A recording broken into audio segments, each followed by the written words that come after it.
This video is part of a series where we review solar charms, and there are videos available for all the abilities leading up to this point.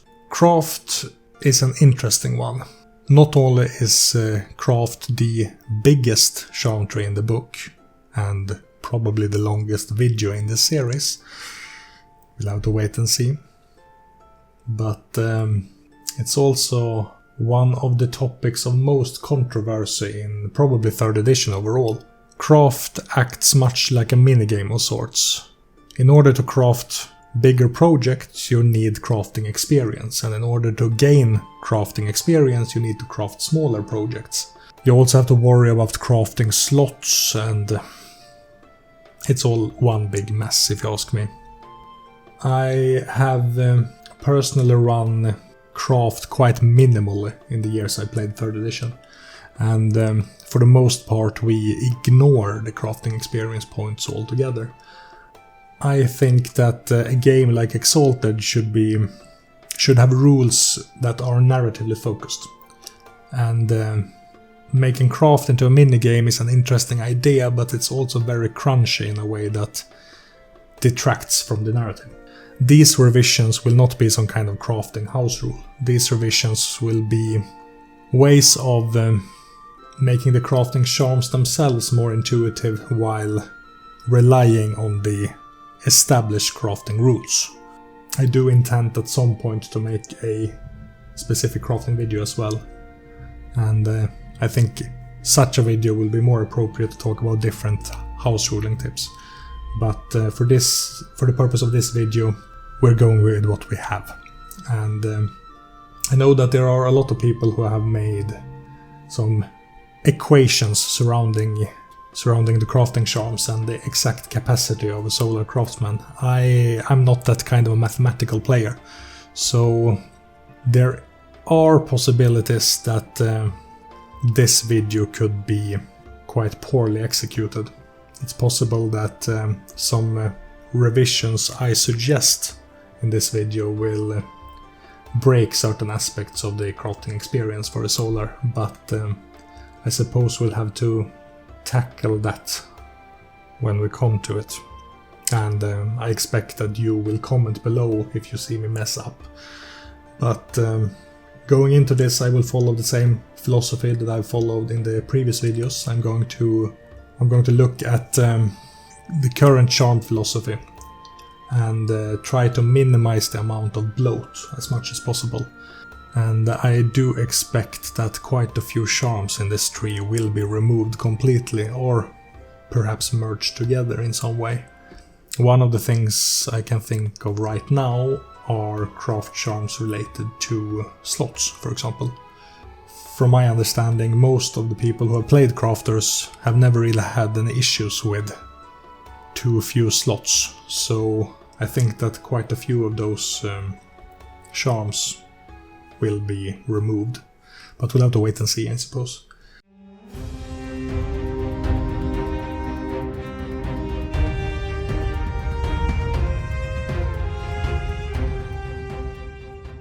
So let's just jump straight in, I suppose. Everything is recording, the microphone is on, the camera is on, OBS is on, Audacity is on, my documents are up, I think I'm ready. So we're going straight into craft efficiency.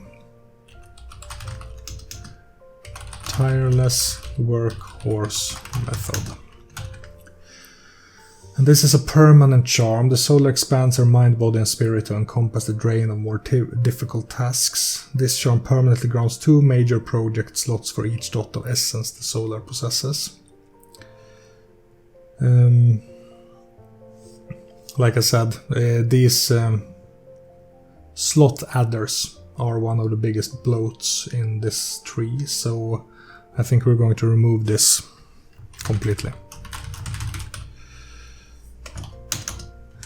And then we jump into efficient Craftsman technique, prerequisite charms none. This charm permanently reduces the cost of temporary major slots. Okay, remove that one too, I suppose. Remove this charm.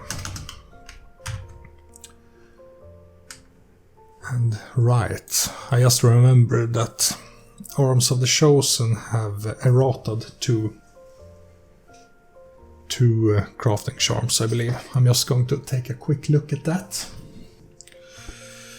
Arms of the Chosen. A good artifact book that you should buy if you haven't. Let's see here. We have Design Beyond Limit and Celestial Reforging Technique. I'm going to make notes of these, but I'm not going to tackle these charms because they are changed already by the new developers. I do think that they are good. So let's just take note of them. That's Design Beyond Limit. Design Beyond Limit. Arms of the Chosen. And Celestial Reforging Technique.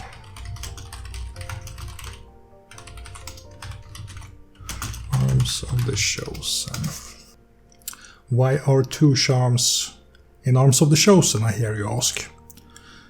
For those of you who don't know why two charms have been errated already in the artifact book, it's because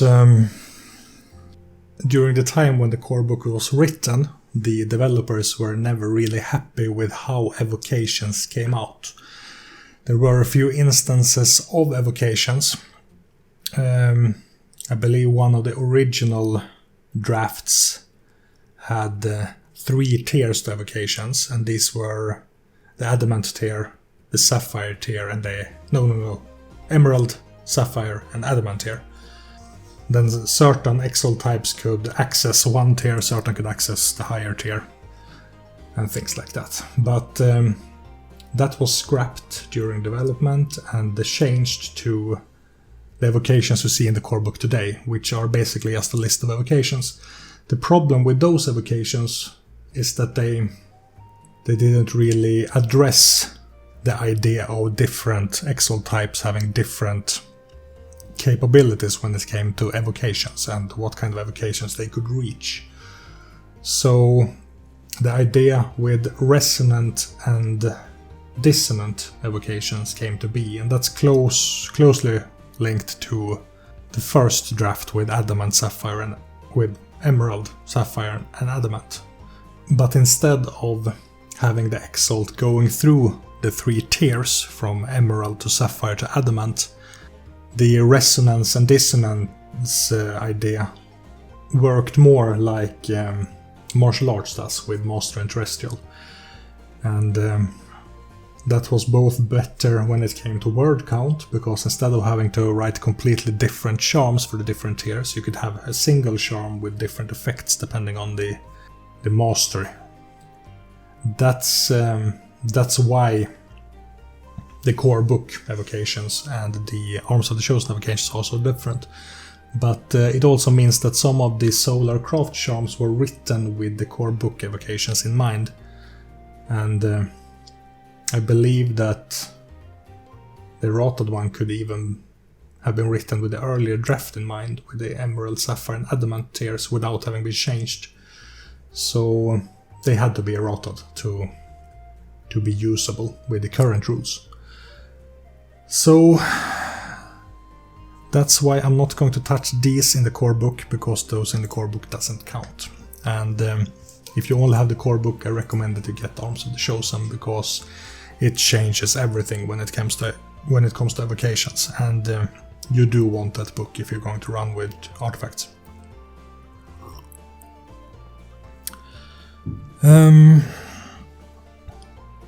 Also, if you're worried about me now during these corona times, you shouldn't, because I'm very fine. I do work at a health clinic, so there are, risks involved in that, but I don't think my health clinic has had a single corona patient yet, so that's good. And it's kind of business as usual for me at work, but we have to be more mindful. And since I'm doing counseling, I spend half of my days meeting patients and half of my days speaking with them over the phone. And many of the patients I can meet, I can actually have phone sessions with instead. So everything is fine here. And you know, I never leave my apartment anyway, so my lifestyle is pretty much the same, I would say. Sad face, sad face. But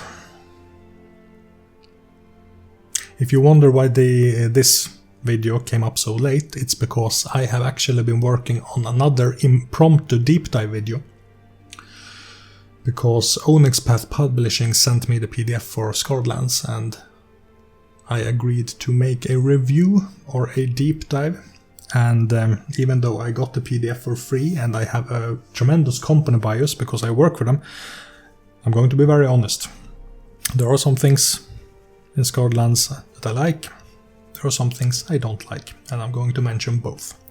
So you have that to look forward to. I think I can get that video out hopefully soon after this one. So it should in all fall be not too many days. But let's jump back in here.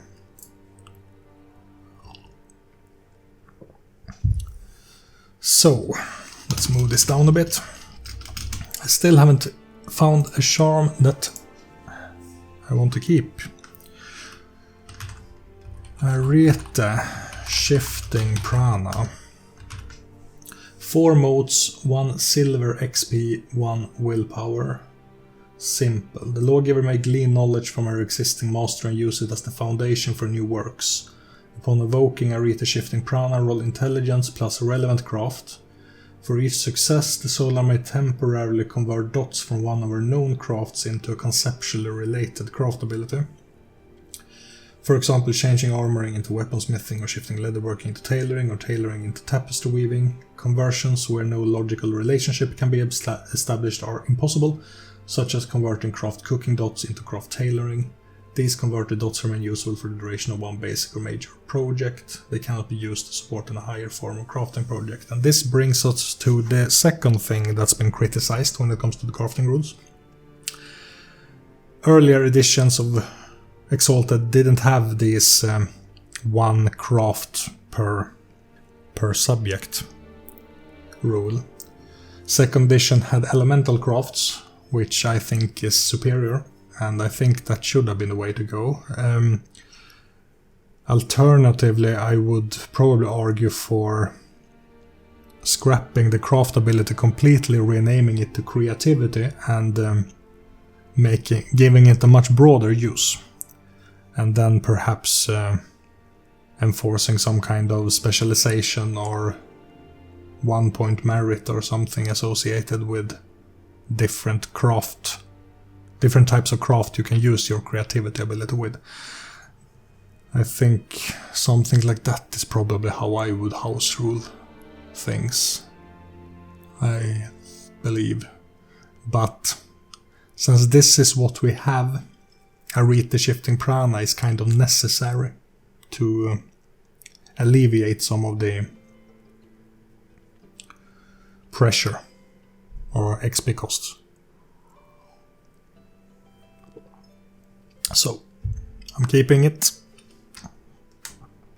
A-OK. Supreme Celestial Focus. This is a permanent charm. The soul expands her mind and awakens her flesh, unlocking the brilliance that sings in her essence. This charm allows the Exalt to raise an additional craft rating from 1 to 5 by paying gold points instead of experience. The Exalt may raise up to essence additional craft ratings in this fashion, but each one after the first costs double the amount of gold points. I think the same with Arete-Shifting Prana, since this is the way craft looks in 3rd edition. These charms are kind of necessary to alleviate the actual XP cost. So I do think that something like this is needed to make a crafter valid. The problem is if there's anything I want to change with that in mind. And I would probably buff it a bit. Extra craft ratings.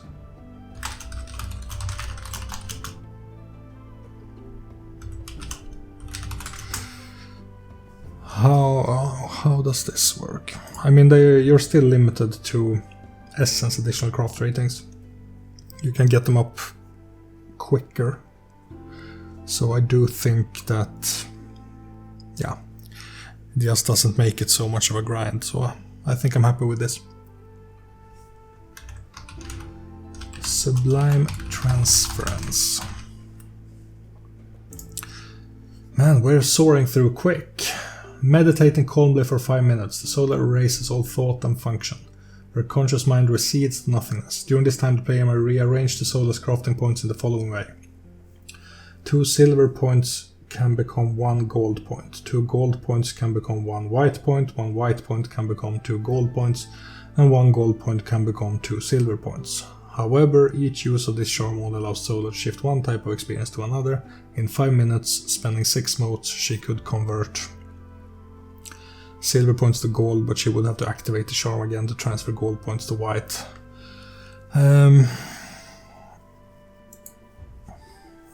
Again, I'm not a fan of the whole crafting experience thing, but since we're running with the standard crafting rules for the purpose of this video, this is the kind of charm that's worth investing in, I would say.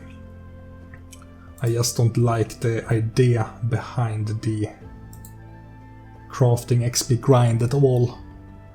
I would want something quicker and less crunchy, but I am going to keep this charm just because it's kind of needed for the rules we have. So let's do an A-OK there. Ages Echoing Wisdom. The Solar's return to creation is a time of expanding her mind and senses. Through her immaculate essence, she becomes a conduit to the lost magic of a vanished age. Upon the purchase of this charm, the Exalted gains a number of gold points equal to her permanent major slot. This bonus...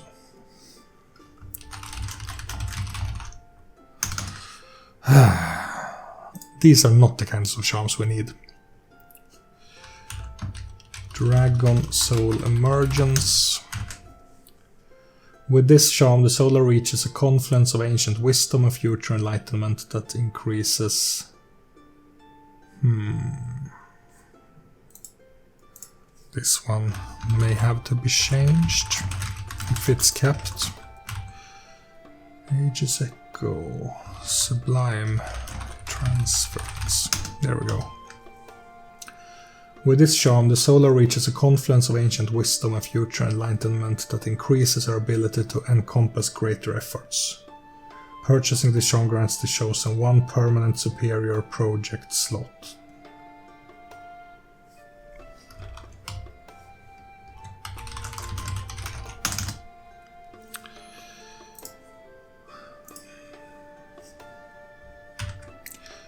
Removed. Copper Spider Conception.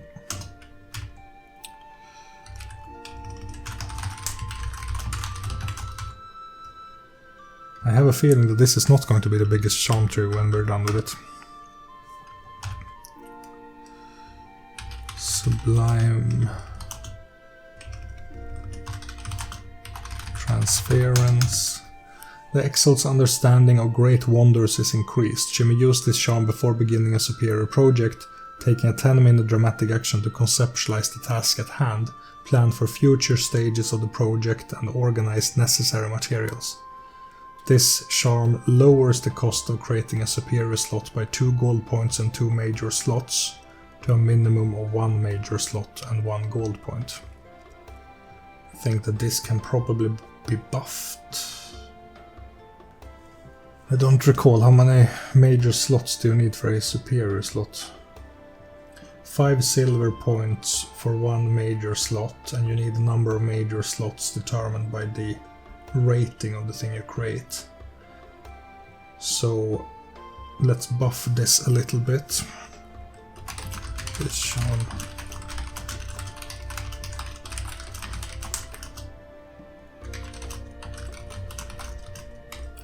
This might be too much when I think about it, to a minimum of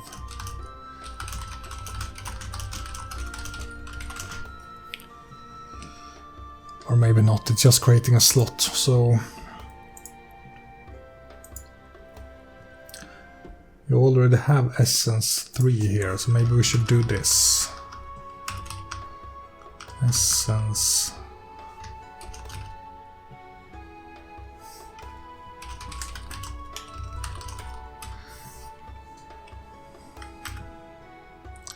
I mean, this is basically just at Essence 3, this is basically just the same charm. First of all, we should probably make this permanent, I think.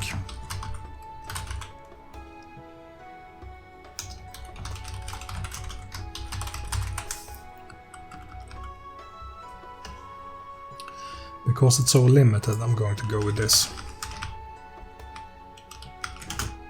Let's go with this.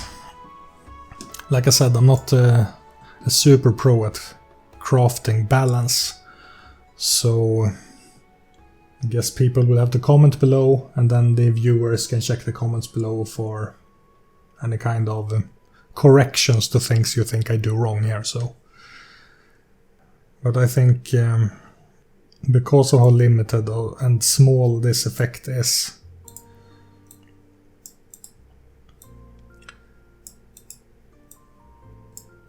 this is probably fine. And then most superior slots will cost only a single major slot and single gold point once you're Essence 5, so I think once you're Essence 4 even. Anyway, let's continue.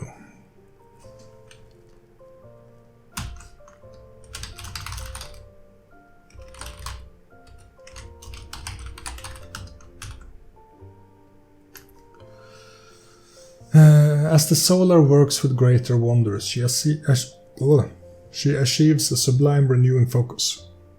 On each interval of a superior roll, when the Solar rolls more successes than the price to finish, typically 10, see finishing rolls, blah blah blah, she earns silver points equal to the rating of the artifact under construction plus her current essence score.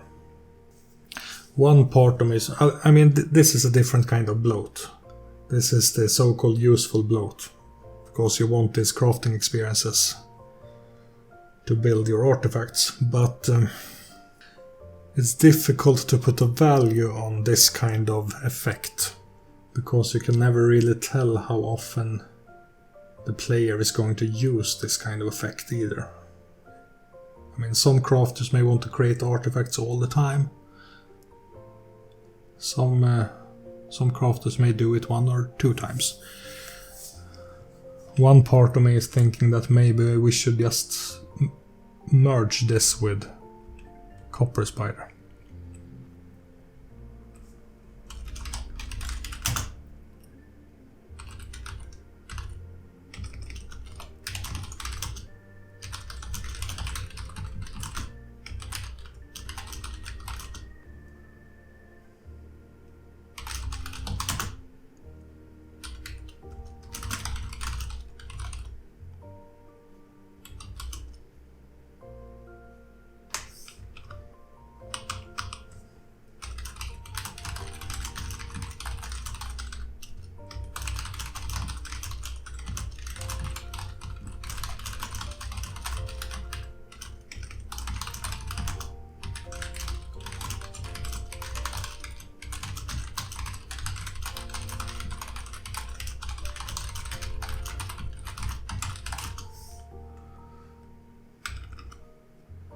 And then effects merged.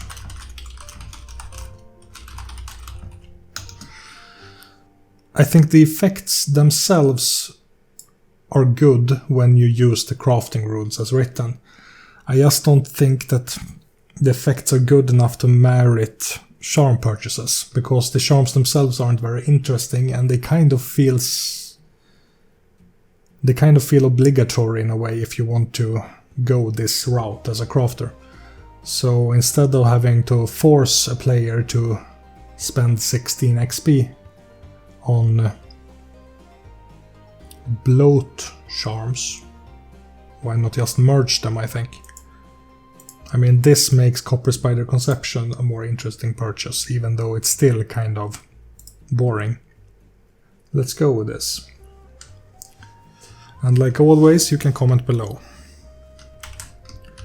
Spirit Gathering Industry.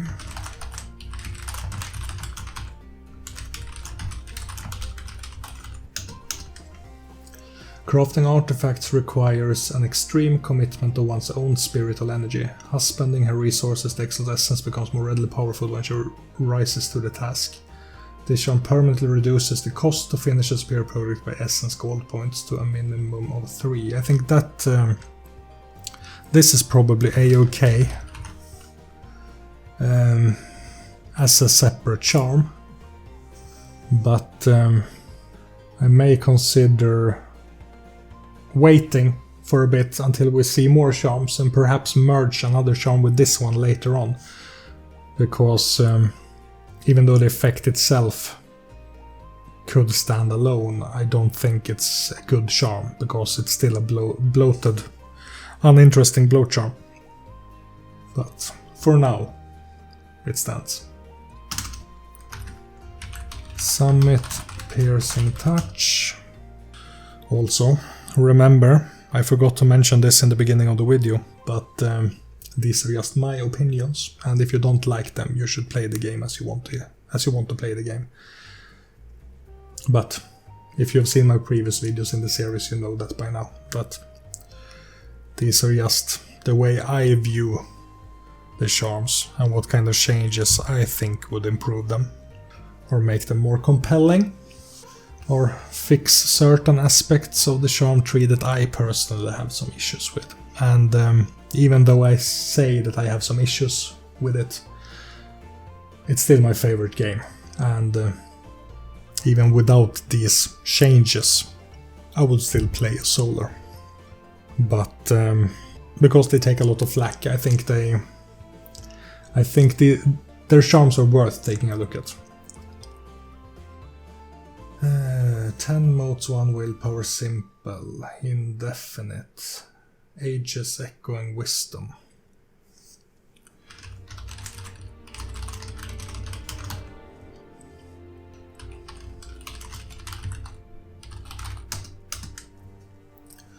Through diligence, effort, and connectedness to the essence of her art, the Solar learns to adapt the unfathomable least wonders of the cosmos to the trades which she has mastered. By using this charm before she begins a spirit project to build a 2-dot artifact, she can place that project in an unused major slot.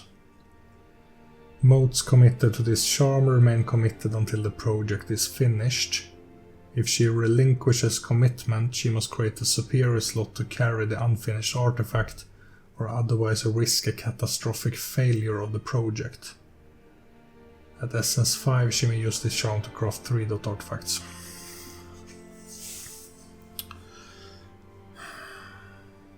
Basically, when creating an artifact, you can temporarily use a major slot instead of a superior slot. But you have to commit 10 modes until the artifact is complete. I don't like this.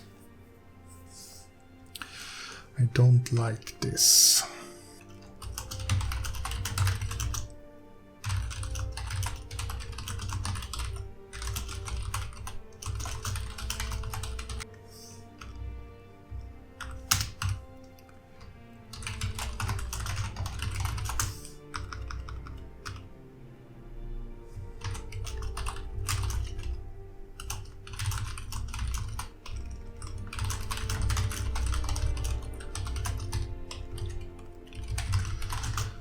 Okay, this is my suggestion.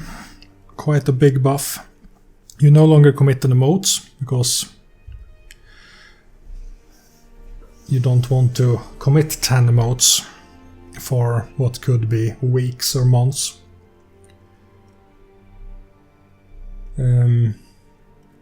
So you pay 10 modes when you activate the charm, and just that mode cost alone is quite useless because it's going to be activated during a downtime. But we're keeping it for now. And you can do so up to essence time, so you can keep as long as you have unused major slots, I suppose. But what it means is basically that you can use a major slot to craft a minor artifact. That's it. I think this is a very big upgrade compared to the original, but I think it's good. Let's go with this. Vice Miracle Technique. I mean, I would buy this charm if I intend to construct artifacts. Reflexive. The solar crafter is constantly giving form to the wonders that live inside her mind. The lawgiver with this charm is particularly fecund. Once per season she may produce a... I need to Google that word. Fecund. Or translate it rather. Fecund. Fruktbar. Okay. I see. Now I know what that means. Once per season she may produce a completely finished 2-dot artifact of the player's choosing or design. The solar need not pay gold points to complete the project. The artifact's already complete. The storyteller should treat this as a piece of work she designed and completed in the margins of all her other projects, using expertise and efficiency to complete a wonder as an unspoken side project. The solar earns no craft points for producing artifacts in such a manner.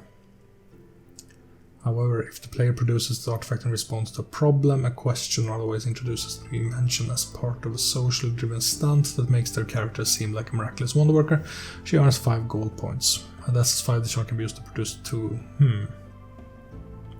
So, I mean, it's a good charm. It's once per season. I guess it makes sense to have it once per season. The only thing I was considering was if it should be once per story, but that could prove problematic if the stories are short, because then it's difficult to justify the actual crafting times. Once per season is probably fine. I mean, it's the kind of charm that you get if you know that the campaign is going to take place over a certain amount of time. So speak with your storyteller before using it, but I think it's a decent charm. Unwinding Gyre meditation. 10 motes, 1 willpower. After successfully completing a superior project for which the solar earned gold points, the solar may consume the entire gold point to experience a surge of new potential. Using this charm voids the solar's gold point bonus, but reduces the goal number of the next superior project by essence plus 5, while adding an additional interval to the roll's terminus for extended rolls, blah blah blah. Using this charm also increases the gold point bonus calculation for finishing the project from artifact rating 2. Why do they write it like that? 2 remaining terminus to artifact rating 3 remaining terminus. White points gained through superior projects are unaffected by use of this charm. This charm only applies to projects of an identical artifact rating. If the Exalt voided the bonus from a 2-dot artifact, this charm only applies to the next 2-dot artifact she attempts. The Exalt may void subsequent bonuses gained with this charm to increase the artifact rating multiplier by 1 each time, 3 for blah blah blah, reducing the goal number by the current essence rating. Speaking of maths, holy shit. First of all, I'm too stupid to understand these kinds of charms. I need to break it down. Consume 1 gold point. No. Consume successfully complete superior project. Consume acquired gold points.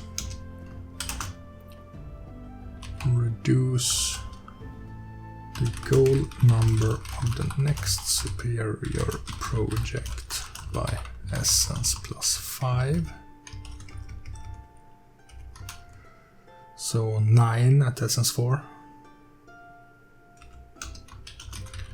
Add an additional interval to the roll's terminus.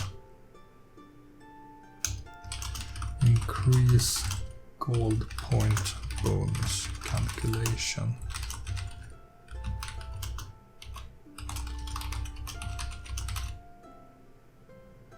I don't really understand what they mean here. I'm probably stupid, but artifact rating, and then there's an asterisk, a 2, and an asterisk. Increase gold point bonus calculation for finishing the project from artifact rating. Is this supposed to be artifact rating times 2 times remaining terminus to artifact rating times 3 times remaining terminus? Is that what they mean? Right. I had to read up on the crafting rules to understand this, but once you complete the superior project, you gain gold points equal to your artifact rating, or rather artifact rating multiplied by 2, so 2 times your artifact rating. And this is for every remaining interval. So when they say artifact rating times 2 times remaining terminus, it means that if you make a 3-dot artifact and you have 2 interval rolls left when the artifact is complete, you get 3 times 2 equals 6 times 2 equals 12, and that's 12 gold experience. So this is changed to times 3. So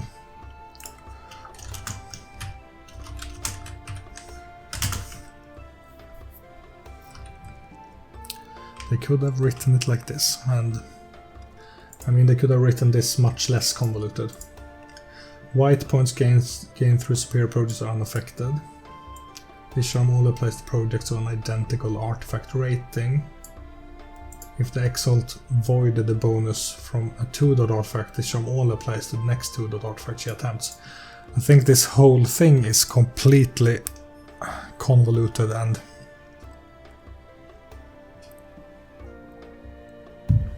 I mean, you can pretty much crank out artifacts quickly with this charm, which is a good thing, in exchange for your gold points. So you create an artifact, you consume the gold points you get from the artifact, you still get the white points, and then the next artifact you create has a lower goal number and an additional interval, which is good because once you complete the artifact with this additional interval, you will get more gold points back as a result. And that is in addition to this effect, which increases the amount of gold points you get. So this is a gold point battery. I think that if we're going to keep this, then we're probably going to remove the rest of the charm just so that you don't have to limit yourself by making an artifact of the same rating, I believe. The effects above are convoluted as fuck, but fine. I'm just thinking maybe this should be changed to equal maybe half the acquired gold. Nah, screw it.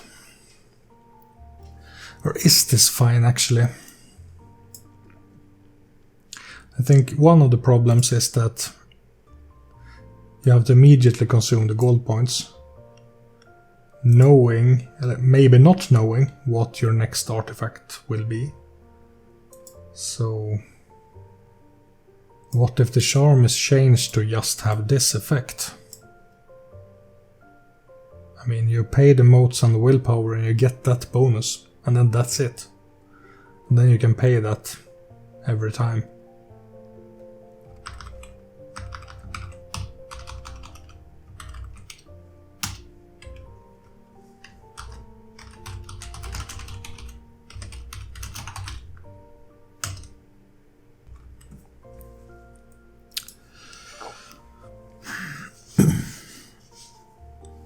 That's a charm.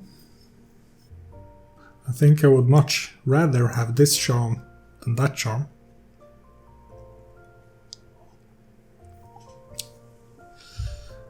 I think so.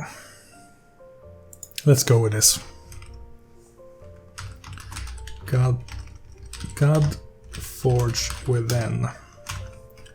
Permanent, stackable. Similar to Dragon Soul Emergence. This charm represents the expansion of the soul's physical and spiritual essence, which allows her to encompass greater and more difficult creations. This charm may be purchased essence time. Each purchase grants the Excel 2 permanent legendary project slots.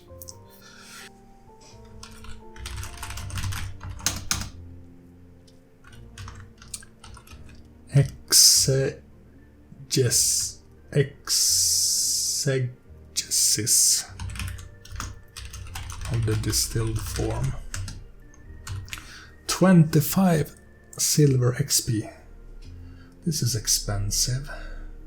After completing 5 legendary projects, the Exalted may expend a tremendous amount of creative energy to renew the power of her essence. After spending the cost of the charm, roll a number of dice equal to the soul's remaining white points. Successes are converted to experience points and added to the soul's total experience, though they don't count towards raising essence. This roll counts as an expenditure of white points.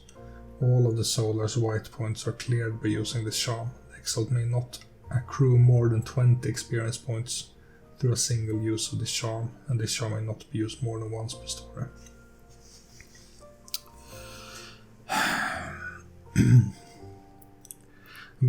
The way crafting works, when you're forced to buy all these different crafting abilities, this kind of charm is almost like a cheat. It's almost like, yeah, we know that we have created a system that are much too unforgiving to be appreciated, so we add this charm just so that you can get a little something back in the end.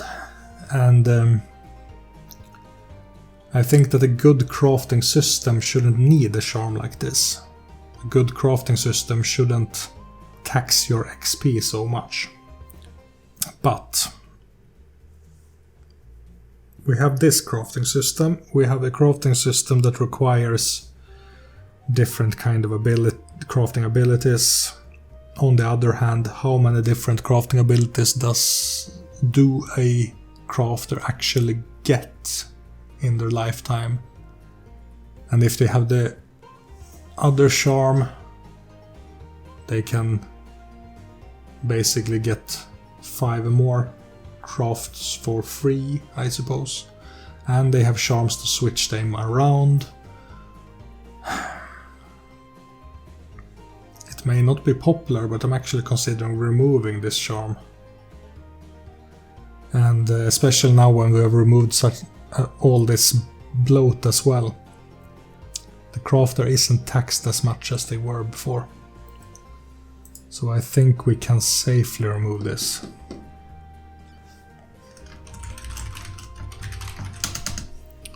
Yeah. Let's remove it. Spirit-Stoking Elevation. Permanent. This charm allows the solar to replace the experience point costs of certain charms with an expenditure of white points. Same here, remove this as well. I think that those two charms are kind of an admittance of defeat, or however you should describe it. It's kind of like the game's way of saying that this is a bad system, so here's kind of a fix, but not really. And I don't want that. I want to make it a good system. I think that the crafting system is good if you remove crafting points and slots. I think keeping basic, major, superior, and legendary crafts is a good thing. I like the idea of the extended actions with the goal numbers and the terminus and things like that. I think that's a good thing. I think the way the crafting system works is actually good. It's just ruined by the way it's presented with this mini game. It's sad actually, because I like craft. I like the idea of playing crafter, but I have players who want to play crafters, but they don't want to get into this system. They just want to craft stuff, and I think because this is a narrative game and we want to build a story together, I think they should be allowed to craft stuff. That's all there is. We have removed 7 charms from efficiency. I guess solars aren't as efficient anymore. Spirit-Stoking. Sun, Heart, Tenacity. Permanent. Completing a legendary project provides the Exalted with new insights to the mysteries of the universe. Each time the solar completes such a project, this charm provides 10 automatic non-charm successes to the next superior legendary project she attempts to finish. 10 automatic non-charm successes. If I remember correctly, these are the kinds of successes you almost need to build high-end artifacts. So I think I need to keep the effect just to make the artifact creation system to be maintained and not break down completely. And that's the system's fault, unfortunately. But problem is, or the question is, can the charm do something more? I mean, it's a good effect, but it's one of those blow charms that it's too narrow. A charm should have a broad focus and a narrow expertise. It should be broadly applicable, but be better in a narrow situation. I think a charm like this should have a primary effect, and this should be the secondary effect. Could it be merged with Spirit Gathering somehow, maybe? Permanently reduce cost to finish a superior project by essence gold points. Nah, it probably needs to be its own charm. But it does build off Spirit Gathering. Could it be...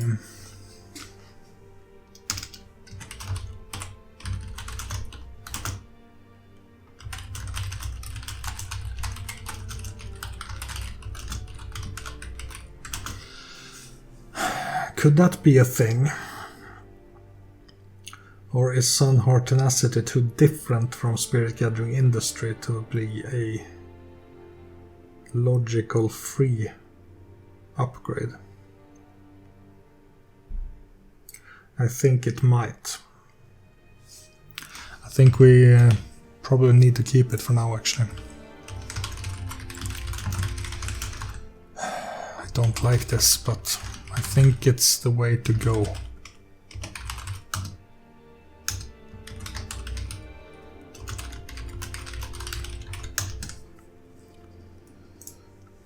For now. I told you that I'm not an expert at craft because I rarely ever use it.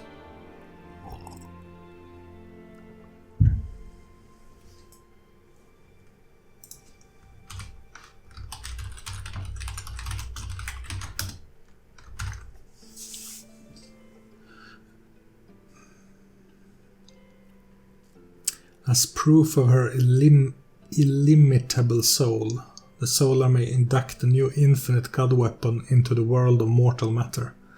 When she has 10 or more legendary projects underway, she may use this charm to complete one of them without further rolls or expenditures of craft points. This charm has a similar function for artifacts of a lower rating, so long as each of the 10 artifacts is the same rating. This charm may only be used once per story and may not be used again until at least half of the current projects have been completed. Prematurely abandoned or failed projects do not count as having been completed. Using this charm awards no craft points. The finished artifact is its own reward. 10 legendary projects. When she has 10 or more legendary projects underway. That's a lot of projects. That's a lot of projects. That's a lot of projects. It's just too many artifacts. Who the hell wants to keep track of over 10 projects?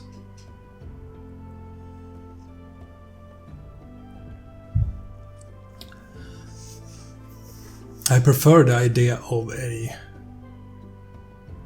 artifact crafter who puts their all into a single project in a way. You know,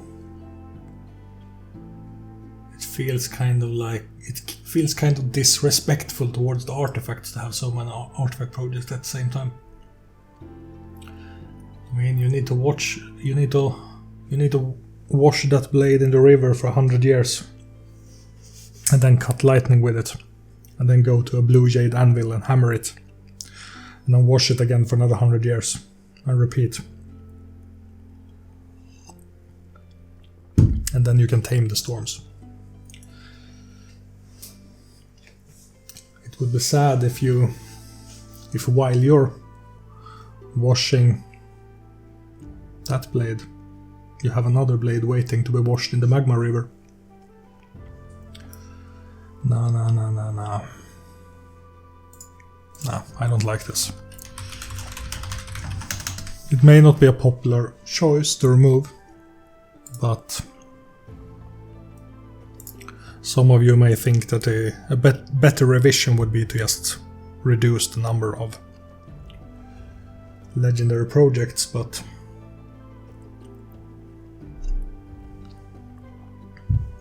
I don't know, I just don't like it.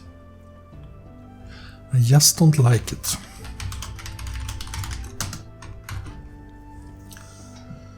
$30 white XP. With this charm, the Solar's player may retroactively describe the process by which the lawgiver created a perfect simulacrum of herself through an elaborate sorcerer's project. This description occurs the moment the Solar's incapacitated health level is checked off. Instead of dying, the slain character is revealed to be a perfect double of the Solar. The real Solar may then be located anywhere the player chooses, so long as the storyteller deems it plausible. I mean, this is fun. So I definitely want to keep this.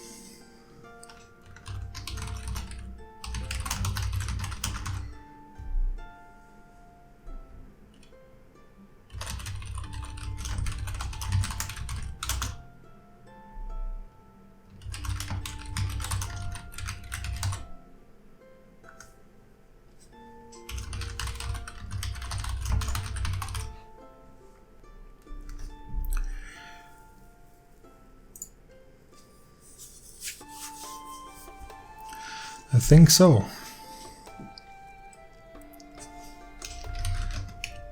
Hey, okay.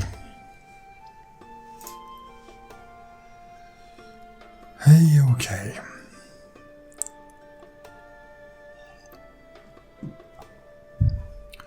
We're not as efficient anymore, but remove.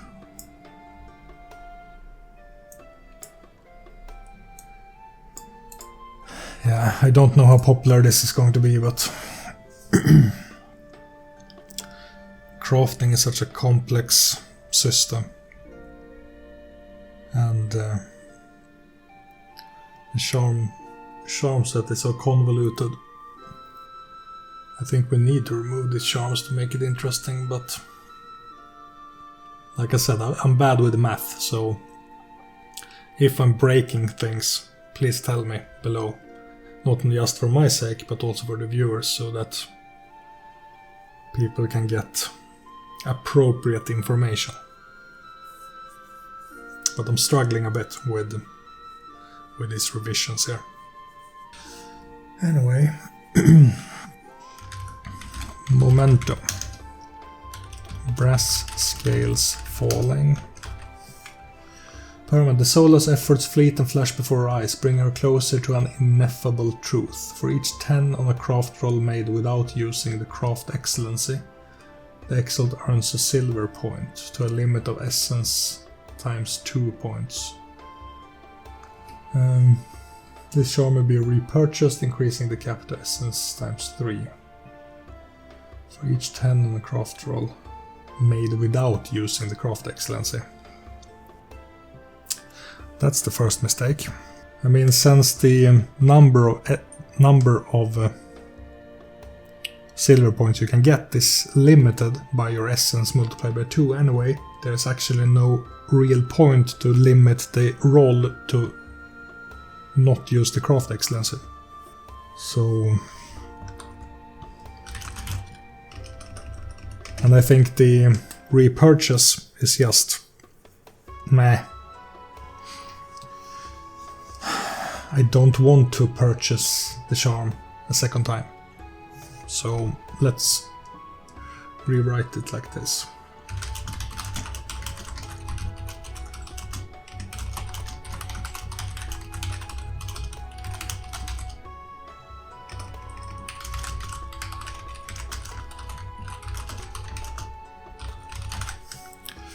There we go. Now you have a good charm. Good charm. Good and good. Red Anvils Ringing. The soul is permanently attuned to the essence of her workmanship, making her instinctively aware of how her creativity moves the essence of the world. This greater insight into productivity increases the amount of silver points you may gain from each basic objective by 1. I mean, you have brass scales falling. You don't need too many silver points, I think. Remove this charm. Chains fall away.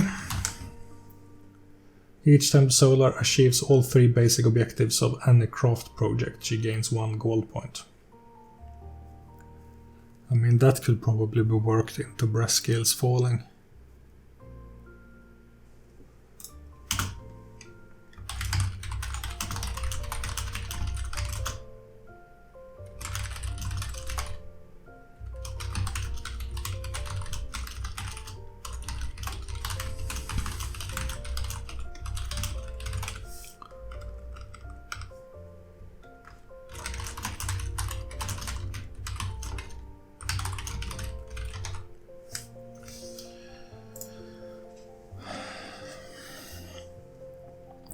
I mean, sure, brass scales falling becomes very good, but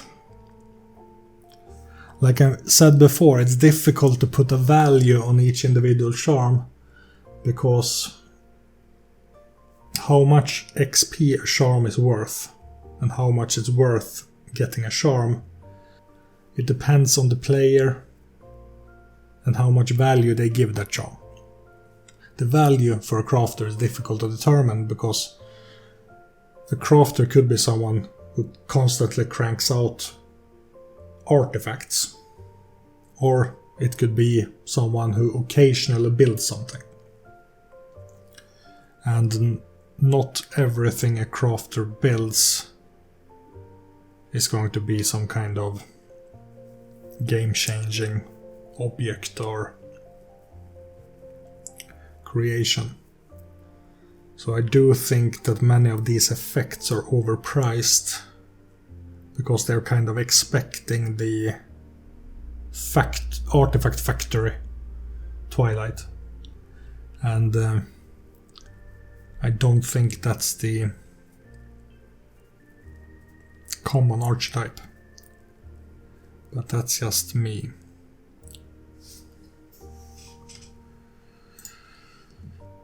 Yeah. Craftsman needs no tools. A solar who has mastered this charm can work directly with the chosen material, shaping it with hands, breath and voice. Without the need for tools or workshop, the Exalted can start basic and major projects as soon as she has the proper ingredients, and can complete such works with blazing speed, often in just minutes or seconds. Using Craftsman needs no tools does allow for the solar to gain craft point bonuses from her handiwork and can be used equally well in both building and repair projects. Additionally, if the solar uses tools to assist her work, the cost of the charm is reduced by 2 modes. This charm does not meaningfully speed the completion of... Okay. Okay. Peerless Paragon. Peerless Paragon of Craft.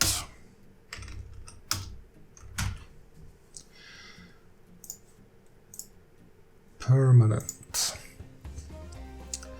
Chains fall away and Craftsman needs those tools. As the solar works deeper into the soul of her craft, she unlocks wisps and flashes of greater wonders, ancient genius and dim visions of a lost age. Upon purchasing this charm, roll a free full intelligence per craft excellence and convert successes to silver points. In addition, each 10 on this roll also... Nah, I don't think so.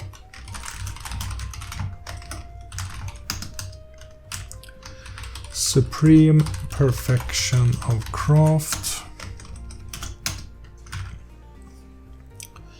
I mean, it's so easy to get silver experience points. If you actually take your time to craft, you're going to have too much silver experience points to count. Upon purchasing this charm, the solar earns 1 gold point and essence plus 2 silver points for every craft ability is rated at 5.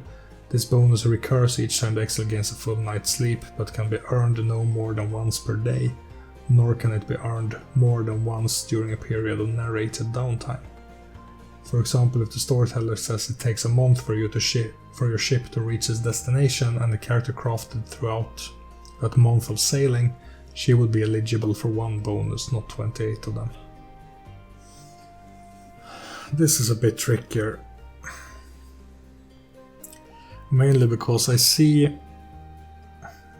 a use for the ability to kind of draw crafting points from nothing so that you can actually keep up if you haven't maintained any silver experience points, but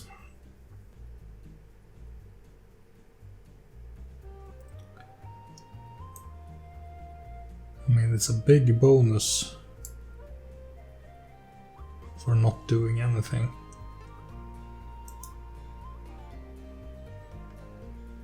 Should it be kept? Should it be changed?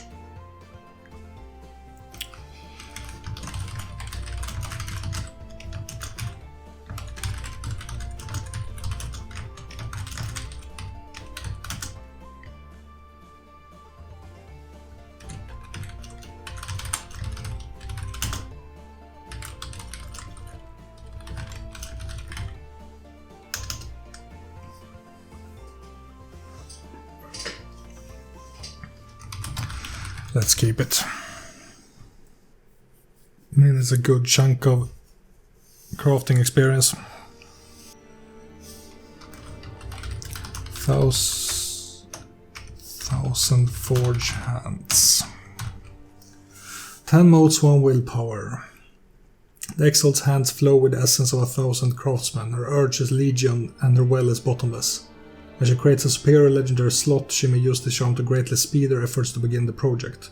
This may be represented as the Exalt thinking, planning and working with impossible speed. Though it cannot dictate the speed at which she gathers materials or performs tasks not directly associated with craft, this charm guarantees that given all such materials are provided and all such tasks have been completed, the design and forging work that comes before she can roll to finish takes no longer than 6 minus essence months for NA and 5 dot artifacts, and no more than 6 minus essence weeks for all else. I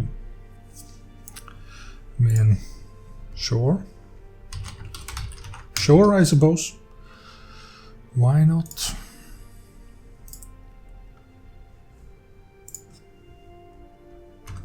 Divine Transcendence of Craft.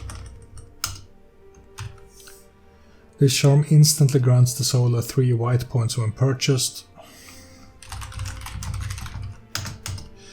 Sigh. Words as workshop method. 5 modes, 1 willpower. The Solar speaks the implements of her trade into existence. Upon using this charm, the Exalt describes artifact tools she needs to complete the present task, be it one of craft, lore, medicine, occult, or investigation. The essence of the world shapes itself into an artifact matching her description, with powers and active avocations commensurate to the Exalt's description and the storyteller's whims. The Exalt may use said artifacts without paying an attunement cost, but if she wishes to lend them out, the borrower must pay an attunement cost in order to use them. Such artifacts can be as simple or complex as needed and may even have personalities. With each use of this charm, the soul may describe up to essence tools, but the storyteller should be aware of diminishing returns. The overall effectiveness should be based on the player's stance and descriptions.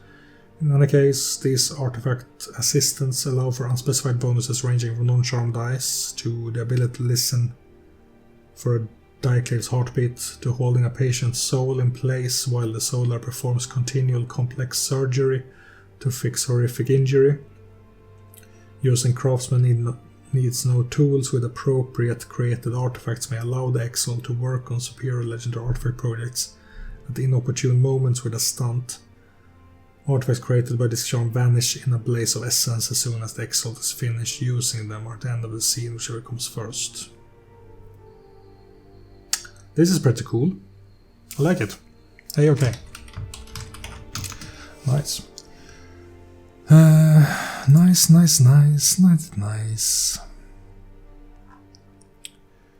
Nice. And then we're at Shattering Grasp. 6 modes. An Exalt with this charm knows the strengths and weaknesses of her chosen materials and may rend them down with a mixture of light, precise touches and ringing blows. She may rend apart stone with her hands, destroy a door by crossing it with her palms, and may disassemble a steel portcullis with her fingertips. The 2 former examples represent basic tasks, while the latter represents a major project. In any case, she needs no tools to perform such tasks, only an appropriate craft ability and a few moments' time. This assembly does not accrue the Exalt any craft points, though if she uses the rent material to build new objects or to repair the ones she has damaged, she may earn craft points accordingly. I mean, sure. Hey, okay. Durability enhancing technique. The good thing about charms like Shattering Grasp and Craftsman needs no tools is that they have they are flashy. And it feels like you're actively doing something when you use them. The slot charms are just some intangible passive effect. It's you want your charms to be cool, and there's a lot of not so cool stuff in crafts. The Solar's keen understanding of an object allows her to treat it with skill and essence, greatly increasing its durability. The Exalt may temper blade, reinforce a door, or make a sail fireproof or nearly impenetrable to mundane attacks. She may make an inscription in marble that will not fade even after 100 years of wind and rain. The solar spends 5 minutes to an hour treating an object no larger than essence yards in radius, increasing the difficulty to damage it by 2 or essence, whichever is larger. 2 or essence? That feels weird. Objects which are fortuitously protected during the course of a scene or which prove in some way to raise the Exalt's social standing accrue her a silver or gold point for basic or major progress respectively, regardless of whether she built them or not. Her ability conferred by this charm is conferred permanently. The edges of blades strengthened by this technique do not dull after an entire day of hacking, and a reinforced helm may not shatter when struck by the blow of a mace. I mean, it's a good charm overall. I just don't like that it's 2 or essence. It should always be higher of essence or 3. Teehee. That's the only thing I want to change. So let's move on to Crack-Mending Technique. 10 modes, 1 willpower. Crack-Mending Technique depicts a lawgiver whose talent and touch is such that she can repair even impossibly destroyed things. This charm can't restore things that were completely unmade, for example by powerful sorcery, digestion in a behemoth skullet, or immersion in molten rock, but it can remake extremely damaged things like shattered crystal, burnt paper, splintered wood, and twisted metal. As the solar works with the remains of a broken or destroyed object, she may slowly piece it together with a word, touch, and essence over the course of 10 minus essence hours. If used while under the effect of Craftsman tools, this time is reduced to minutes or seconds and eliminates both the need for tools and in many cases for materials. This charm can restore magical objects but not metaphorical concepts. It cannot mend a broken heart, nor can it put the magic back into a first stage construct whose magic has fled or faded away. This charm may lower the difficulty of repairing artifacts that are fragmented or shattered, while also making such a repair possible, but otherwise does not remove the material requirements or affect the goal number. I think yes. A-okay. Time heals nothing! 4 modes, 1 willpower. The lawgiver can press aside the wheel of time to deliver the world from its ravages. This charm allows the Exalt to instantly create a major project slot for the purposes of repairs. This slot vanishes when the repair is completed. An Essence 3 plus repurchase allows the Solar to alternately pay 6 modes, 1 willpower to create a temporary superior puzzle. I think this can probably be buffed a little. This charm.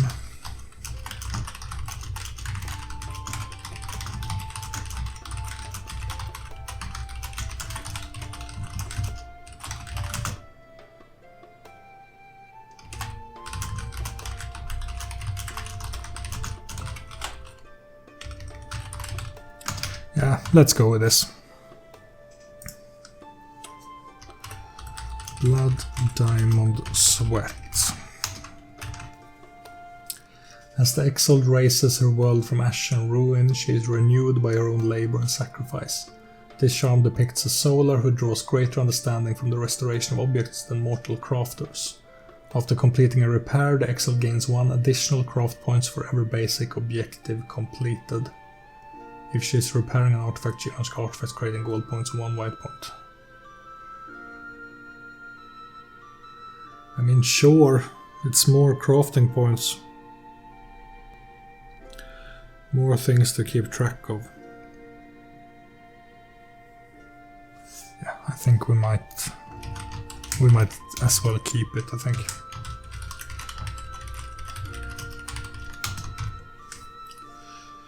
With a bare touch, the Solar can infuse an object of essence plus 2 yards in radius with hardening essence, greatly increasing its durability. Using the charm increases the difficulty to destroy the object by the Solar's essence plus 1. If the Solar is holding the object, it becomes nigh unbreakable without magic. Objects strengthened with this charm also become resistant to fire, acid, freezing, and other forms of damage. The benefits of this charm last only one scene, but is stacked with the effects of the prerequisite for that scene. Use of this charm does not accrue craft points. Sure. Why not? Chaos Resistance Preparation. The Solar can reinforce an object so that the Wild cannot touch it. The lawgiver spends up to an hour treating an object no more than essence yards in radius. If the object is worn or wielded, it protects itself and the wielder or wearer from the twisting effects of the Wild. This protection is limited. In the border marches, a character can go Solar's essence days without ill effect. This resistance is halved in the middle marches and reduced to hours in the deep wild. Now the funny thing about this is that the core book doesn't have rules for the wild. So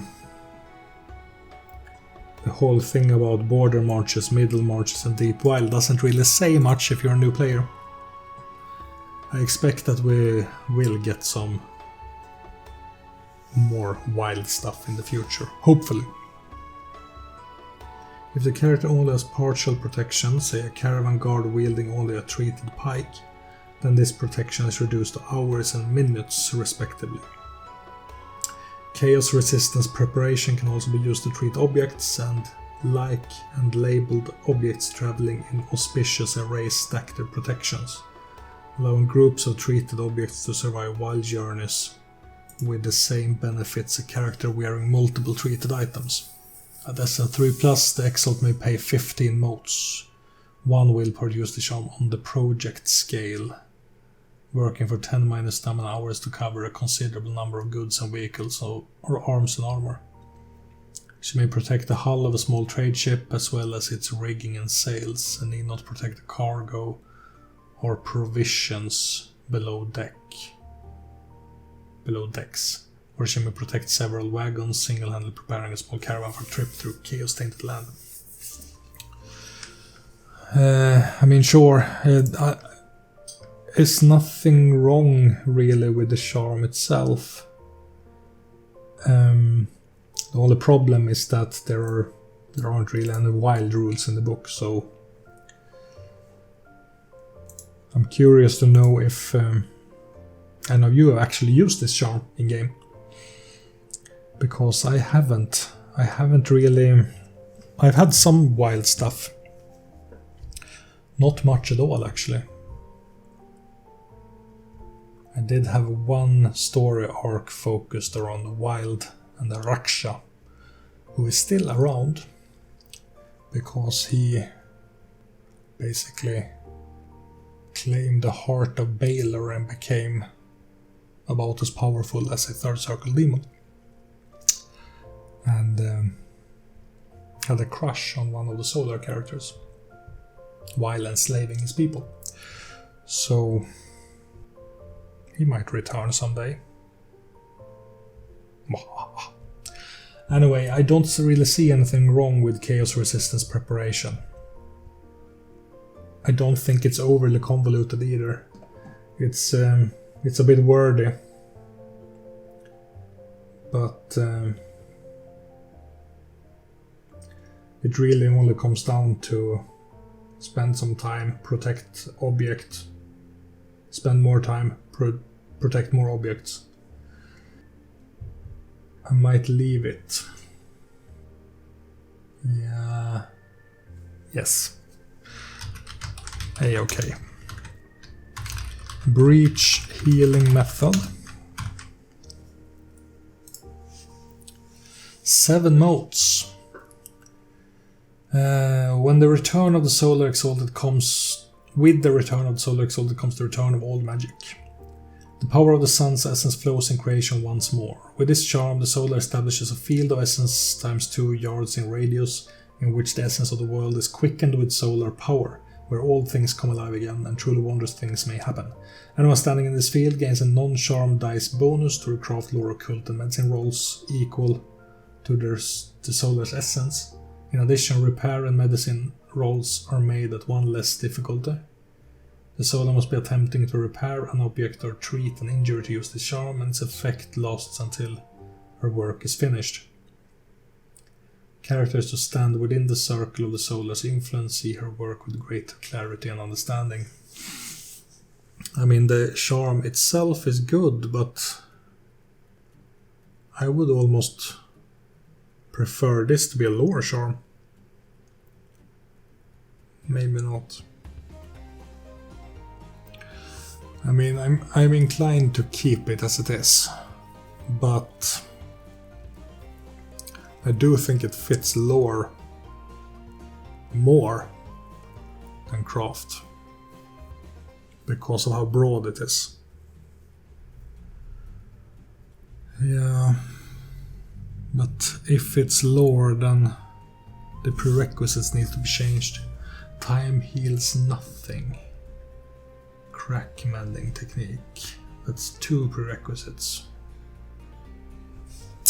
I'm going to write this. A-OK, but could be a lore charm.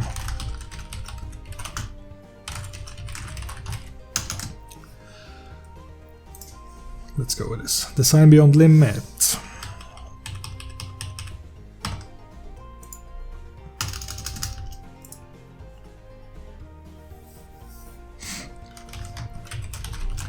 The Art of Permanence. 6 modes, 1 white XP. Chaos resistance preparation. The solar uses this charm can invest her works with magic, causing them to endure forever. Candles spun by your hands burn forever, and horse wearing shoes from your forge needs never be shoed again. This charm only affects basic and major projects and does not prevent created items from being destroyed by direct attack or overwhelming traumatic damage, such as being caught in an explosion or buried under a mountain. In addition, such objects are indelibly marked by the solar's touch. If she claims to be the builder of a torch that never ceases burning or a roof that never leaks, characters instinctively know it to be true without needing further proof. Such objects may also render the exalt's identity known to beings with particular investigation or occult magic. If she encounters her own works from a past life, the lawgiver will automatically recognize them as her own.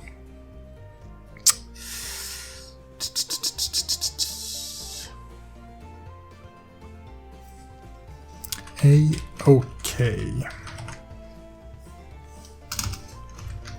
Realizing the form Supernal. The first stage was raised by the hands of the solar Exalted, and they alone can restore its lost glories. When using breach healing method to repair an artifact, the solar may use this charm to lower the repair difficulty by 1. The moment she touches the damaged artifact, the goal number to repair it is reduced by your intelligence multiplied by your essence. Holy shit. The artifact is seen to partially reform, its shattered parts flying together in your hands. This can fully restore certain objects. This charm may be used once per story, but may be reset by completing an artifact repair without it. I mean, it's a good charm, I suppose. And because it's flashy, it's worth being kept. Then we have Celestial Reforging Technique. So check Arms of the Chosen for that one. And then we're on to power! Flawless Handiwork Method. 6 modes. The solar capitalizes on her own genius. Her hands and essence flow in tune with the spirit of her craft, turning even the shoddiest materials into sublime masterworks. Craft roll supplemented by this charm reroll 10s until 10s fail to appear. At craft 3, this charm may be repurchased, allowing the Exalt to also reroll 6s until 6s fail to appear. We did have something else that did something with 10s, right? What charm was that? For each 10 on a craft roll, the Exalt earns a silver point. I mean, this. I suppose that this bonus is taken into consideration before removing the 10s, so you do get this benefit even if you remove the 10 or reroll the 10. I mean, you do keep the... When rerolling 10s, you tend to keep the successes caused by the 10s. Sure, A-OK. It's a bit dull, but it's a nice effect. Triumph Forging Eye. Seems like I'm much nicer to the craft charms here than I was before. Look at all this. A-OK, A-OK. That's nice. The Exalt sees forward to her success and approaches the problem with an unerring clarity of vision. Once per week, the Exalt may apply. Fuck that shit.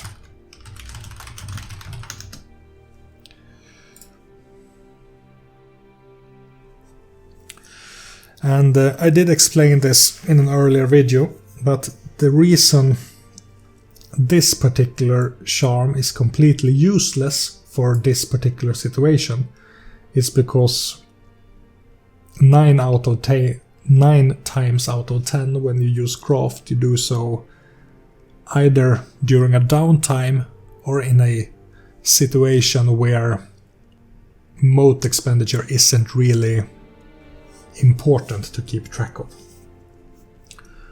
So it's kind of unnecessary to purchase a charm in order to get a free occult excellency when you're going to use it during a downtime when you don't care about how much essence you spend. So that's why we're removing it. Supreme Masterwork Focus.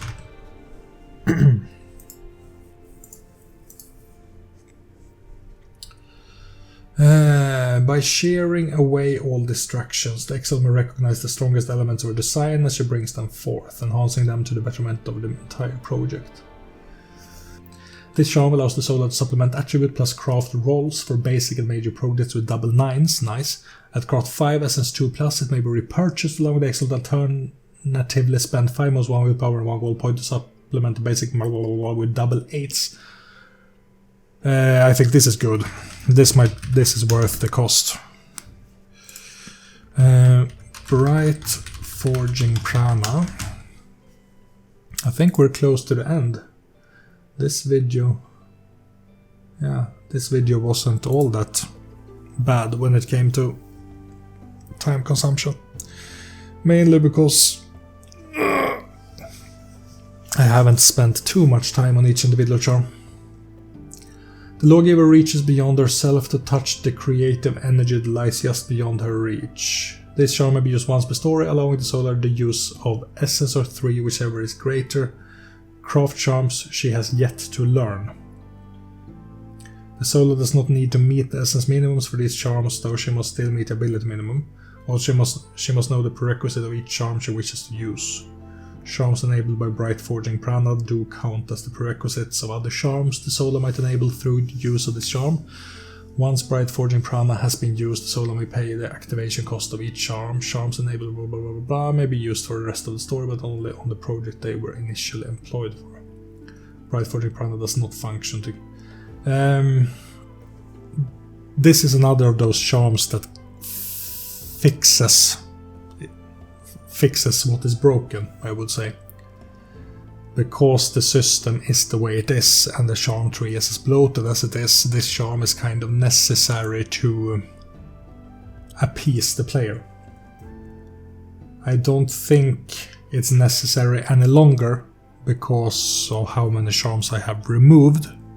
So the craft charms with these changes in mind isn't bad enough to merit a charm that gives you charms for free. So I think this can be removed.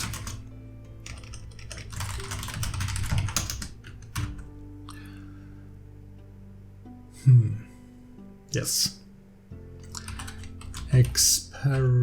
Experiental Conjuring of True Void. 4 motes, 4 silver, gold, white XP. Salient.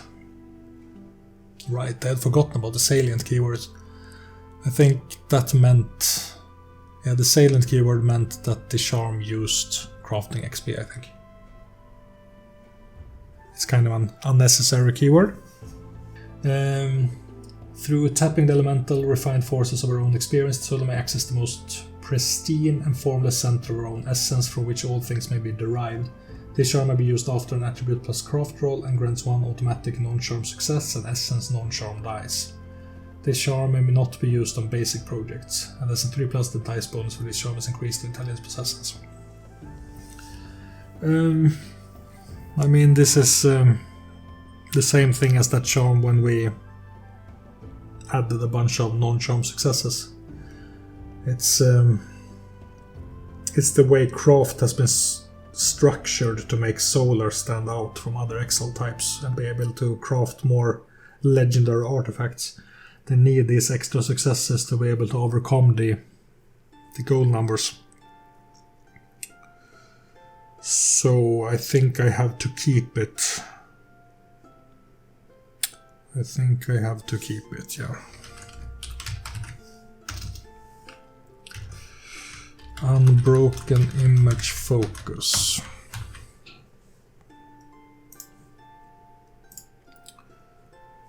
After making an attribute plus craft roll, this charm may be invoked to add a supernatural burst of precision, skill, and inspiration to the Solar's hands. This charm allows the Exalt to purchase a number of additional non-charm successes equal to her essence plus successes on the initial roll. This charm does not factor in double numbers effects from other charms. If the Lawgiver is using a double 9s effects and rolls 3 9s and I mean, the same thing here. The extra successes are required to create legendary artifacts. But I don't like these math charms. I don't like the way they force me to think. I don't like the way they just number crunch and don't actually add anything flashy or cool.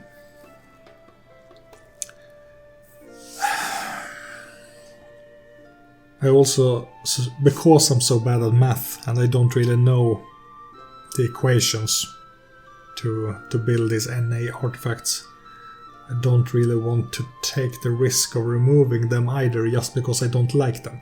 So I think it's preferable to keep them and just point out that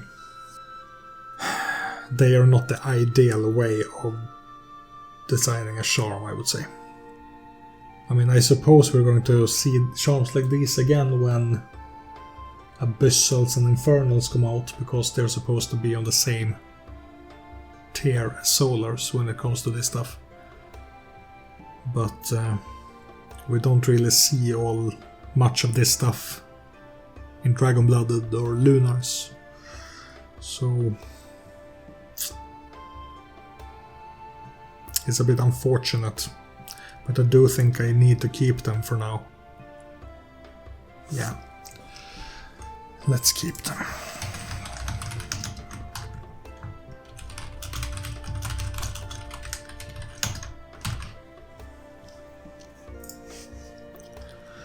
Also, something I have noticed, I'm not sure if you have noticed it, but since I'm recording these videos and I know how much time I actually spend doing this before anything is edited down to a still quite lengthy video, I have noticed that I am more forgiving at the end of a video than I am in the beginning. Because when I come into the video, I'm full of energy, I'm ready to revise the charms, and then I dig into them. Then a few hours in, I'm kind of tired, I want to get through it. And that's when I tend to be more forgiving and let more charms slip through, even though they could probably benefit from revisions. I don't know how long the video is at this point in time, but I have recorded for soon 2.5 hours, which is still much less than I thought starting. That's a good thing, I suppose. Anyway, This charm permanently enhances its prerequisite. And that was that charm, yes. The Solar's genius inspires her to greater heights, making her aware of patterns and possibilities unforeseen by mortals. For every 3-of-a-kind successes, example 3 7 3 8, oh fuck you. The player may choose 1 non-success die and convert it to a 10, adding 2 successes to the result.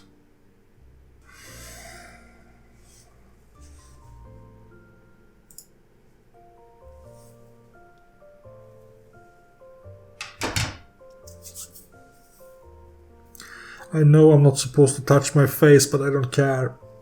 Oh, this hurt me too much.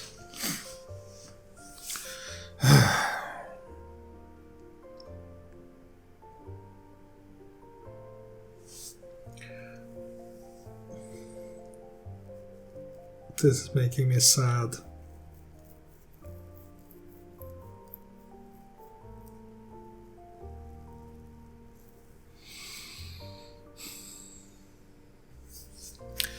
This is making me sad.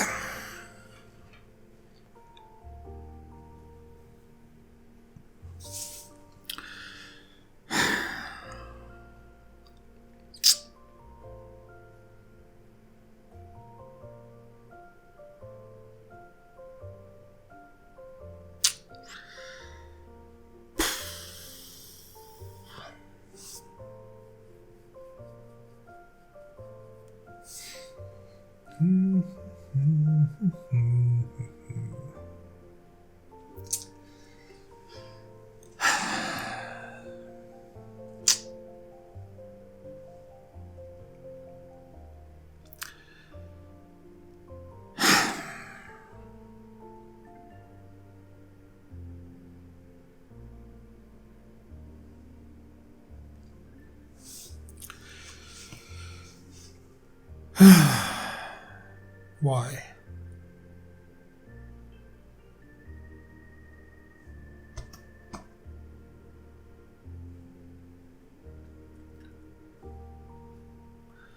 Why? Why?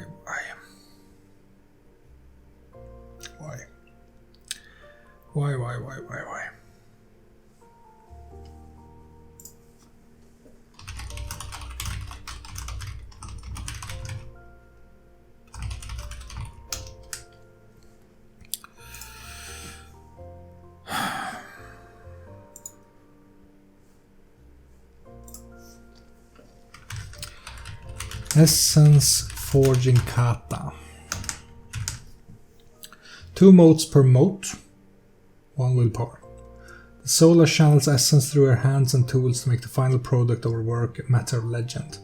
Powering this charm requires a dramatic action lasting at least 5 minutes, in which the Exalted meditates on future tasks, steadies her mind, feels the weight of her tools, readies her forge for the day, and other similar preparatory actions. While this charm is active, every 2 modes committed discounts the cost of the Craft Excellency by 1. Craft Excellency, again, you don't really need to discount Craft Excellency. You're going to use it during a downtime. Yeah, remove this charm.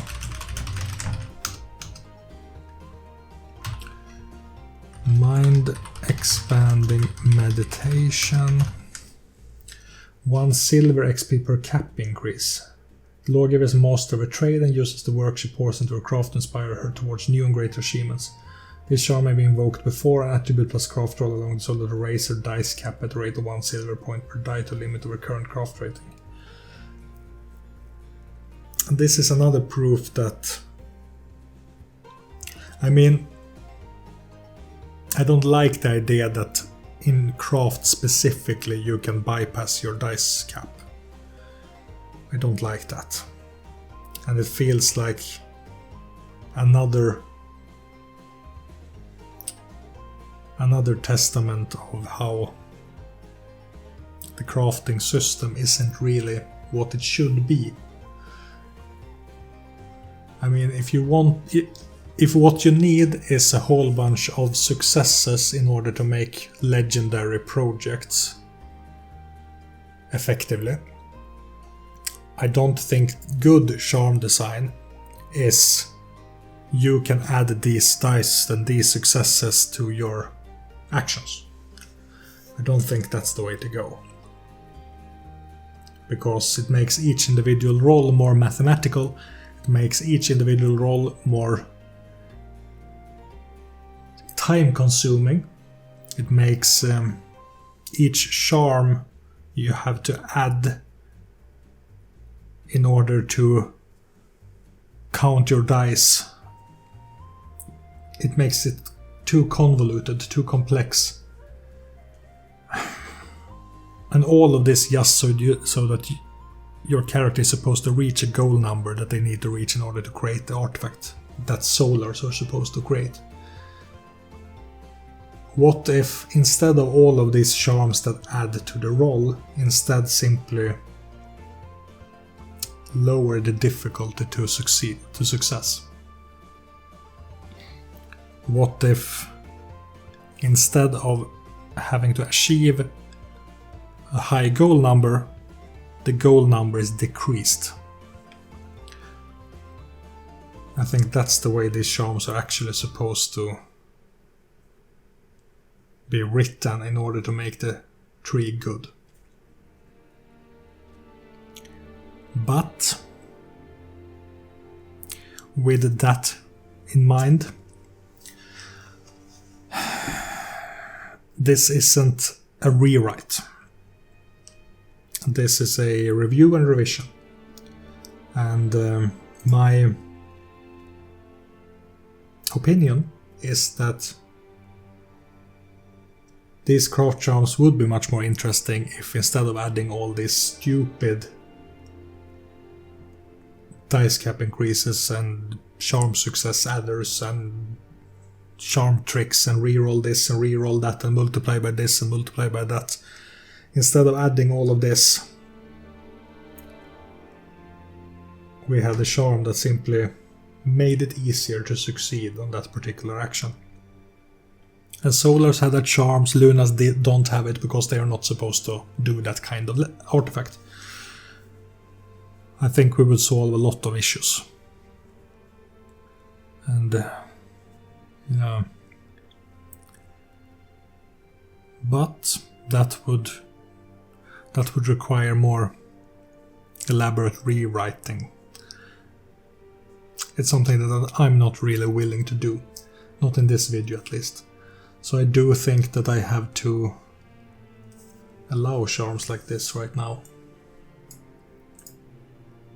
Even though this charm is kind of a cheat.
Okay.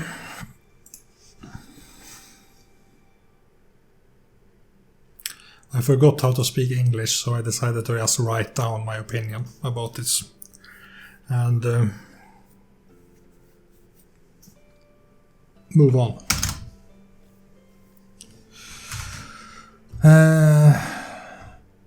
Inspiration, renewing vision.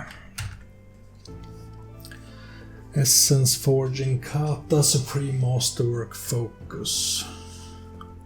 Essence forging Kata was removed, I just remembered, which means that we need to Unbroken image. And that means prerequisite charms. And Supreme Masterwork is still around, I think, yes.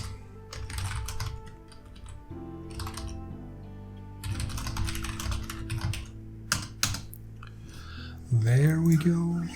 A moment of creative satori allows the solar to cleanse her creative vision of all flaws, perfectly attuning her essence to that of the unborn wonder she wishes to birth. This charm can be used to supplement a superior legendary craft roll so that it does not count towards the project's terminus. This charm can be used once per story, but can be reset by completing a superior legendary project with a goal number of 50 plus without use of this charm. I mean, that's pretty good, because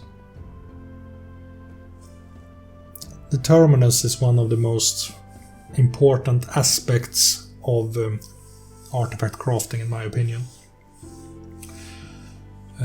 Successful artifact crafting and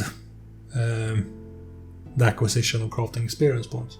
So I do think that this merits a charm purchase. So I am going to keep this. And then Divine Inspiration Technique.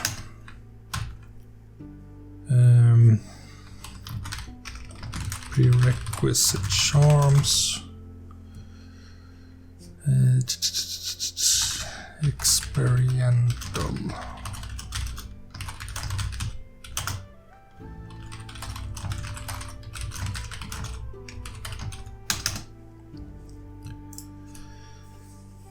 Each time she uses her talents to build or repair, the Exalt comes closer to the core truth of her existence. For every 3 successes earned on a craft roll, the solar earns an additional non-charm. This effect is recursive. If generated non-charm dice create at least 3 successes, another die is generated. This is painful.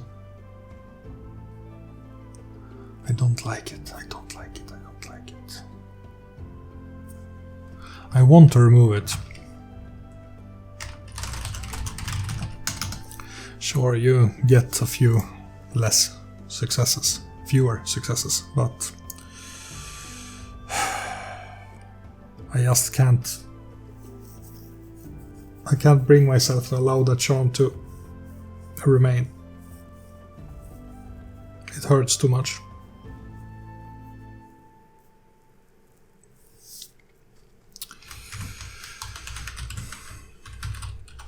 And as I said before, if I'm breaking things by removing these charms, please comment below so that people know. I'm a lot of my changes here are gut instinct. I haven't. I have written craft charms officially, but I've never delved into the deep mathematics of what is the end goal of what this particular type of Exalt should be able to accomplish. I haven't delved into that, and I'm not really, because I have used craft so sporadically. And it was a very long time I actually sat down and tried to digest the system. I don't trust my own instincts too much when it comes to this. but I have a gut feeling about certain charms that is difficult to ignore. It would be interesting, because I know that one day I am going to make a crafting video. And I do think that would be a popular video, because it's a topic of controversy. It would be interesting if I took a look at what I written here today after I made such a video, just to see if I can stand by some of the changes I made. But that's for another day. This charm expands the lawgiver's already limitable mind, allowing her to experience essence flows and patterns that stabilize and adapt the form of any legendary project she undertakes. This charm permanently raises the terminus of superior and legendary projects to 7. Okay. Not just by 1, but to 7, so it's specifically to a... It should still stack with the other charms though, so 7 and then the other charms should increase further. So with that in mind, I do think this is actually a-okay. Yeah, I do think so. Just because of the importance of terminus when it comes to artifact crafting. Yeah. Last charm. Holistic Miracle Understanding. The solar shapes wonders from the very fabric of the world. This charm enhances the prerequisite. If the non-charm dice generated by the initial roll turn up 3 or more successes, the new non-charm dice are augmented by an additional 3 non-charm dice. Remove this charm. There we go. There we go. Craft. Let's see how many charms we removed. 1, 2, 3, 4, 5, 6, 7, 8, 9, 10, 11, 12,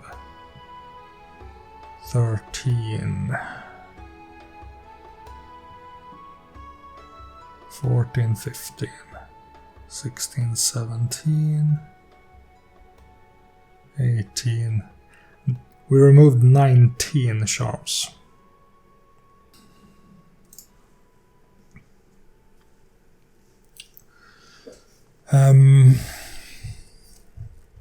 I don't think I've ever been this exhausted after a video like this before. I mean, the Archer video is the longest one I've produced so far. I don't know how long this will be after it's edited, but right now I've been sitting here for close to 3 hours. And it was I know that when I made the Archer charm video, I sat for longer than 3 hours, I believe. And but that was the first video as well. I needed to get into the flow. This was exhausting though, and it's exhausting because the crafting system is such a special thing. It's its own thing in a way, and it's so highly mathematical, it's so highly convoluted, and all of these charms, all of these dice tricks and slots here, slots there, conversion here and there, they are like tiny formulas in a larger equation. So it's very exhausting to go through these charms, expecting to somehow recognize an overview of the charms when used together, how the charms synergize and how it affects the end result. That's very difficult. I have expressed many of my concerns in this video. I'm not going to repeat myself too much, but I think this video, more than any other, is probably a video where I'm the most ambivalent about the changes I've made. I'm not entirely sure if all of these changes have actually improved things or not. And I do think I have made things less complicated. I do think I have made the charm tree less bloated in a way that makes it more interesting and perhaps more compelling to delve into. But it's only when you get to these high-end artifact craftish effects where I feel like I can't really visualize the end result in a way that makes me confident in whether or not the revisions or suggestions that I make are of benefit. There are more charms at the end here that I actually want to remove, but I don't really dare remove. And that's some of these dice adders. Just because I feel like they are obligatory in a way. The charm tree is designed in a way that relies on these charms in order to accomplish a certain result. And I do know that there are fans that have analyzed these charms in more depth and have a clearer view of how these charms synergize with this end result. And if any of those watch this video and feel a bit frustrated with some of my changes or suggestions here, once again I do want you to comment below so that we can help each other out here and find some kind of compromise that doesn't change the crafting system itself, because that's not what we're trying to do here. We're trying to adapt the crafting charms alone for a crafting system as it's written. And I do think, looking at the charms that I have revised, I do think that I'm more happy with what I see after my changes. But as said, I'm not 100% sure, and I want you to look at this with a bit of grain of salt before choosing to adopt these changes to your own game. Give them some careful thought at least. And if you're going to be a casual crafter, I think I'm fairly confident my changes here are an improvement for that particular type of character. A casual crafter won't delve too deep into those high-end artifact crafting charms, so it's less of a concern for those. So if that's the kind of player you have or are, I'm pretty sure my revisions will make things a bit more manageable for you. It's just for these high-end artifact crafters that I'm a little bit concerned still that I may be missing something important or may have broken something here. So with a bit of grain of salt, and do check the comments below for any disagreements with what I have presented. And I will highlight those disagreements so that they are clearly visible. So I think that's it. I think I need to take a break from this now and do something fun with the rest of the evening. And if you like this video and want to see more, next up is Dodge. But before then, I'm pretty sure I'm going to release the Scarlands deep dive. So please look at that and give it a like as well.